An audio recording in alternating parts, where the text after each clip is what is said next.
മറ്റൊരു ചോദ്യം, കുട്ടികൾ തമ്മിൽ അടികൂടുമ്പോൾ ആ പ്രശ്നം എങ്ങനെ പരിഹരിക്കാം? ഇസ്ലാമികപരമായ വസ്ത്രം കുട്ടികളെ ധരിപ്പിക്കാനുള്ള മാർഗം. ഇന്നത്തെ കാലം കുട്ടികളിപ്പോൾ മോഡലിൻ്റെ പിറകെയാണ്. തട്ടമിട്ടാലും മുടി പുറത്താണ്. ഒരു ഉമ്മ എന്ന നിലക്ക് വല്ലാത്ത മനപ്രയാസത്തിലാണ്. വളരെ ബുദ്ധിപരമായിട്ട് മക്കളുടെ കാര്യങ്ങൾ ശരിക്ക് പ്രവാചകന്മാരൊക്കെ ആട് നോക്കിയിരുന്നു എന്ന് പറയാം. ആടിൻ്റെ ഒരു സ്വഭാവം അറിയാലോ. പക്ഷേ എന്തൊക്കെ സ്വഭാവ പ്രശ്നങ്ങളുണ്ടെങ്കിലും ഒരു മേയ്ക്കുന്ന ഒരാൾക്ക് അവയെ മര്യാദക്ക് കൊണ്ടുപോകാൻ കഴിയുമെന്നുള്ളതാണ് അതിൻ്റെ സത്വം. അപ്പോൾ പിന്നെ ഒരു ഉദാഹരണം ഞാൻ പറയാം. ഇപ്പോൾ നമ്മുടെ വീട്ടിൽ കുട്ടികൾക്കുള്ള ഒരു കളിക്കൊക്കെ ഒരു മാസിക വരുന്നുണ്ടെന്ന് വിചാരിക്കും. നമ്മൾ വരുത്തുന്ന വിചാരിക്കും. അപ്പോൾ അത് വരുമ്പോൾ എന്ത് ചെയ്യും? അത് വന്ന് വീഴുമ്പോഴേക്കിനും രണ്ട് കുട്ടികളും തമ്മിൽ എന്ത് ചെയ്യും? എനിക്ക് വേണം അടിയാവും. എന്താ സന്ദർഭത്തിൽ പറയാ? നമുക്ക് ചീന്തിട്ട് രണ്ട് കഷ്ണമായി കൊടുക്കാൻ പറ്റും. അപ്പൊ നമ്മൾ എന്ത് ചെയ്യാണ്? ഒരു ബുദ്ധിയുള്ളൊരു ഉമ്മ എന്താ ചെയ്യാന്ന് ചോദിച്ചാല് പിന്നെ ഇന്നത്തത് എന്ത് ചെയ്യാണ്? അവന് കൊടുക്കാം. അടുത്ത ആഴ്ച വരുന്നത് ഇവൾക്കായിരിക്കും. പിന്നെ ഒന്നിടവിട്ട് പോകും. അപ്പൊ ഈ ആഴ്ചത്തെ ആർക്കാ വേണ്ടത്? അത് മാത്രം അന്ന് തീരുമാനാക്കിയാൽ മതി. പിന്നെ ഒരിക്കലും അവരെന്ത് ചെയ്യില്ല, അടുത്ത ആഴ്ചത്തത് വരുമ്പോ അത് മറ്റേ എടുക്കും. ഇയാളൊരു ബഹളത്തിനും പോകില്ല. ഇങ്ങനെ ഒരു സ്റ്റെപ്പ് ഉമ്മ കണ്ടുപിടിച്ചിട്ടില്ലെങ്കിൽ എന്താ ഉണ്ടാവുക? എല്ലാ ആഴ്ചയും ഈ അടി നടക്കും. മനസ്സിലായില്ലേ? അപ്പോ എല്ലാ പ്രശ്നങ്ങളും ഇങ്ങനെയാണ്. ഇപ്പൊ നമ്മളൊരു കുട്ടീനെ എടുക്കുമ്പോൾ മറ്റേ കുട്ടിയെ എടുത്തില്ല എന്ന വേദന കുട്ടിക്കുണ്ടാവും. ഒരു കുട്ടിക്ക് ഭക്ഷണം കൊടുക്കുമ്പോൾ അടുത്ത കുട്ടിക്ക് കൊടുത്തില്ല എന്നുണ്ടായിരുന്നു. അപ്പൊ നമ്മൾ ഭക്ഷണം കൊടുക്കുന്നത് ഒരു പാത്രത്തിലാണ്.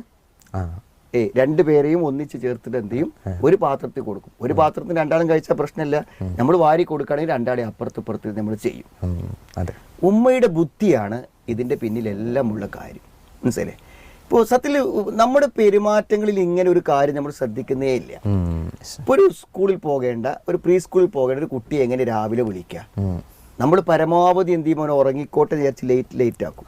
എന്നിട്ട് അവസാനം പുറപ്പെടേണ്ട ധൃതിയുടെ ടൈമിൽ നമ്മൾ എന്ത് ചെയ്യും? അവനെ വിളിച്ചുണർത്തിയിട്ട് സെക്കൻഡുകളെ കൊണ്ട് കുളിപ്പിച്ച് റെഡിയാക്കാൻ മനസ്സിലാക്കും. നമുക്കത് വളരെ പ്രയാസമായിരിക്കും. നേരെ അപ്പോൾ എഴുന്നേൽക്കുമ്പോൾ തന്നെ അവന് ഇഷ്ടമില്ലാത്ത കുളിയുടെയും ബാഗിന്റെയും പരീക്ഷയുടെയും ടീച്ചറുടെയും കഥയാണ് പറയുന്നത്. അപ്പോൾ അവൻ എഴുന്നേറ്റ് വരുമ്പോ അവൻ ഏറ്റവും സന്തോഷമുള്ളത് പറയണം. ഇന്നത്തെ ടിഫിനിൽ എന്താ ഉണ്ടാവുക?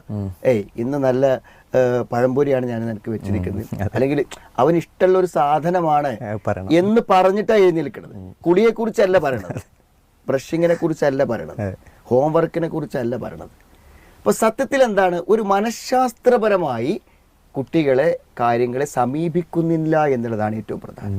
ഇപ്പൊ ഈ ടീച്ചർമാരും മാഷന്മാരും ഒക്കെ ചെറിയ ക്ലാസ്സിലെ കുട്ടികളെ നിയന്ത്രിക്കുന്നത് എങ്ങനെയാണ്? ഈ പാരന്റിങ്ങിന്റെ ഈ ശൈലിയിലാണോ? ദേഷ്യപ്പെടുത്തിയിട്ടും ഭീഷണിപ്പെടുത്തിയിട്ടും പിടിച്ചു വെച്ചിട്ടും എന്തെങ്കിലുമൊക്കെ ഒരു ക്ലാസ്സിൽ ചെയ്യാൻ പറ്റുമോ? പക്ഷെ ആ കുട്ടികളെയൊക്കെ വളരെ സുന്ദരമായി അവർ ലക്ഷ്യത്തിലേക്ക് എത്തിക്കുന്നില്ലേ? ആവശ്യമുള്ള സിലബസ് പഠിപ്പിക്കുന്നില്ലേ? മുന്നോട്ട് കൊണ്ട് അവിടെയൊക്കെ എന്ത് ചെയ്യണം?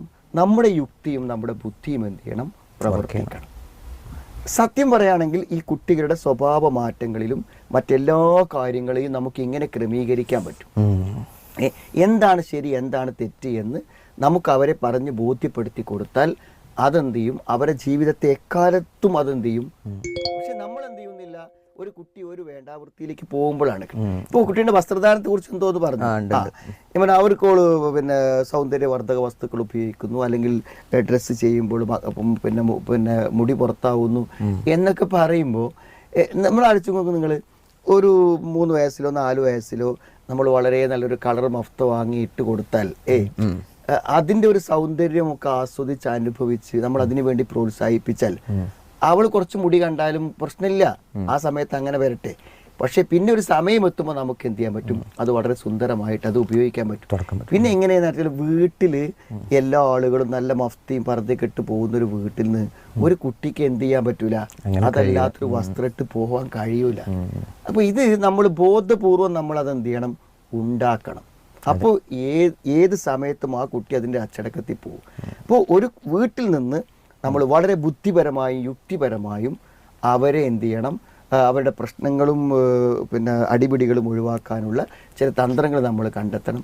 അവരെ പ്രോത്സാഹിപ്പിച്ചും ചെറുതായിട്ടൊക്കെ ഭയപ്പെടുത്തിയും അവർക്ക് മാർഗനിർദ്ദേശങ്ങൾ നൽകിയും മുന്നോട്ട് പോയാൽ നമ്മൾ വിചാരിക്കുന്ന പോലെ എന്ത് ചെയ്യും, കുട്ടികളാകും. അതെ. അതൊന്നും യാതൊരു സംശയവുമില്ല. കാരണം നമ്മൾ അങ്ങനത്തെ കുട്ടികളെ കാണുന്നുണ്ട് ഇവിടെ. വളരെ പക്വമായി എല്ലാ കാര്യങ്ങളും ചെയ്യുന്ന കുട്ടികളെ നമ്മൾ കാണുന്നുണ്ട്. അപ്പോൾ അല്പം ഒരു ശ്രദ്ധയോടുകൂടെ കാര്യങ്ങൾ ചെയ്താൽ ഇതൊക്കെ പരിഹരിച്ച് കൊണ്ടുപോകാനും ഭാരമില്ലാതെ തന്നെ നമ്മുടെ കുട്ടികളെ വളർത്തി മുന്നോട്ട് പോകാനും സാധിക്കുമെന്നാണ് വിശ്വസിക്കുന്നത്.